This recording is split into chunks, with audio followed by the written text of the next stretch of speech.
आप बिल्कुल ठीक कह रही हैं और मेरे हिसाब से उसका मुख्य कारण ये है कि इनके पास सब कुछ अवेलेबल है। हमारे पास कुछ भी नहीं था, हमें हमें एग्ज़ैक्टली। अगर खेलना होता तो सिर्फ ग्राउंड हमारे लिए जी। अवेलेबल था। Now they are spoiled for choices, they have everything at their disposal. अगर हमें कुछ खाना होता था तो हम घर में रिक्वेस्ट के अलावा हमारे पास कोई ऑप्शन नहीं था। थोड़े बहुत पैसे मिलते थे, थोड़ी बहुत उसमें चीज़ें आती थी, जी, बहुत लिमिटेड ऑप्शंस थे, लेकिन उसमें खुशी थी। खुशी थी।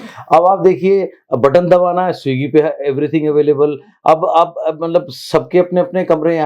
हमारे टाइम में तो हमने ये कॉन्सेप्ट कहीं देखा ही नहीं था या सुना ही नहीं था, क्योंकि हम तो उस ज़माने के हैं जब एक टीवी होता था मोहल्ले में सब लोग जाकर के देखा करते थे।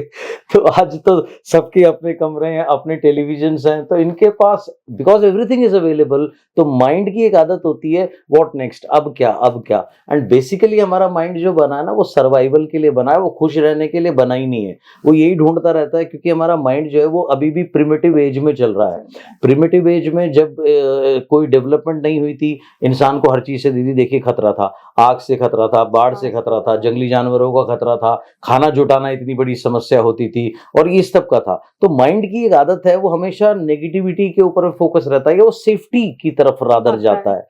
तो आज सेफ्टी का कोई इश्यू नहीं, सब कुछ है। अब बहुत जल्दी ये लोग बोर हो जाते हैं। बोर हो जाते हैं तो बोरनेस के बाद में डिप्रेशन आता है।